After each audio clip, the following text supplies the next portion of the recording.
महाराष्ट्र सरकारची नवी योजना। या महिलांना प्रसूतीसाठी मिळणार 25,000 रुपये। नॉर्मल आणि सिझेरियन दोन्ही प्रकारच्या प्रसूतींसाठी मदत। नॉर्मल असो किंवा सिझेरियन प्रसूती, आता बांधकाम कामगार महिलांना सरकारकडून थेट 25,000 रुपयांची मदत मिळणार आहे।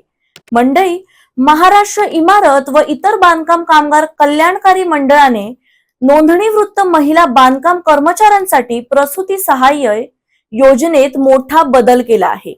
यापुढे नॉर्मल आणि सिझेरियन दोन्ही प्रकारच्या प्रसूतींसाठी 25,000 रुपयाचे अर्थसहाय्य मिळणार आहे। या मदतीचा उपयोग प्रसूती काळातील सकस आहार, औषधोपचार आणि इतर आवश्यक खर्चांसाठी करण्यात येणार आहे। मात्र योजनेचा लाभ घेण्यासाठी संबंधित महिलांची बांधकाम कामगार महामंडळाकडे नोंदणी असणे बंधनकारक आहे।